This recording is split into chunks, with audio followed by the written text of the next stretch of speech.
pengembaraan Imam Syafi'i. Assalamualaikum Nurin, kamu buat apa di sini? Waalaikumsalam. Jiha, lama tak jumpa. Saya tengah tunggu Hazika ni.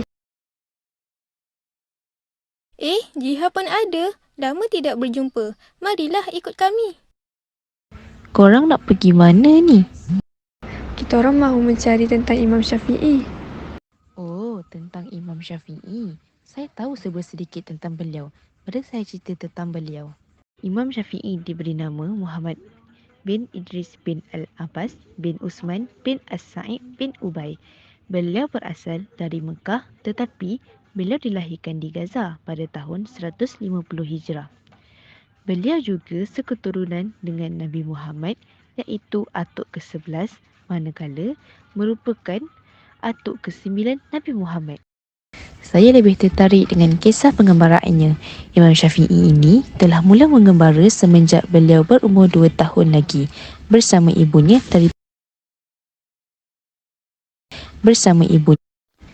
Saya lebih tertarik dengan kisah pengembaraannya. Imam Syafi'i ini telah mula mengembara semenjak beliau berumur 2 tahun lagi bersama ibunya dari Palestin ke Mekah. Kemudian, beliau telah berjaya menghafal Al-Quran seawal umur 7 tahun dan belajar ilmu hadis dengan beberapa orang guru di Mekah seperti Sufyan bin Uyainah. Hafalan beliau yang sangat hebat menyebabkan beliau diberikan kepercayaan oleh gurunya untuk memberi fatwa seawal umur 15 tahun, malah berjaya menghafal kitab Al-Muwatta iaitu kitab hadis karya Imam Malik semasa berumur 10 tahun. Bukan itu sahaja. Ketika beliau berada di Madinah, Imam Syafi'i berjumpa dengan Imam Malik. Apabila diberitahu mengenai tempat kuliah Imam Malik, beliau terus pergi ke masjid tempat kuliah itu. Beliau masuk dan terus duduk di kalangan anak murid yang lain. Pada waktu itu, beliau tidak mempunyai pen maupun kertas untuk mencatat. Jadi, beliau hanya menggunakan lidi dan air liur untuk mencatat. Apa yang istimewanya adalah beliau berjaya menghafal kesemua isi pengajaran itu setelah ditanya semula oleh Imam Malik. Imam Malik amat kagum dengan kebijaksanaan Imam Syafi'i. Adakah beliau mengembara ke seluruh pelosok tanah Arab? Betul tu Hazika. Beliau telah menggembara ke seluruh pelosok tanah Arab untuk mencari ilmu seperti Basrah, Iran, Iraq dan Yaman.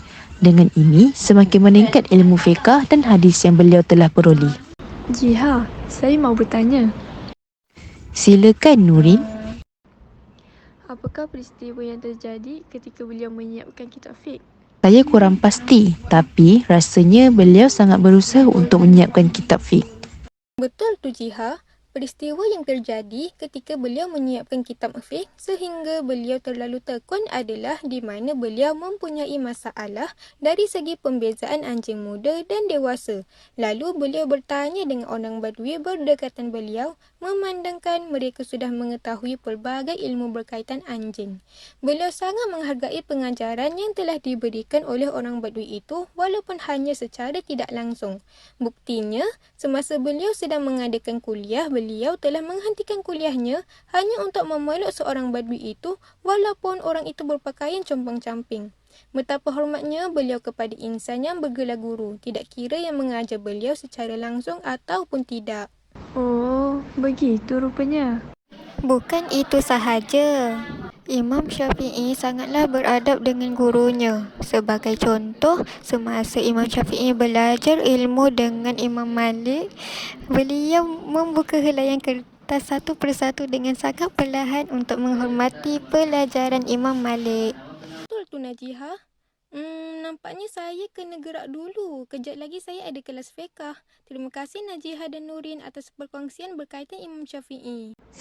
Sama-sama Hazika. Semoga kita berjumpa lagi. Assalamualaikum. Waalaikumsalam. Bye.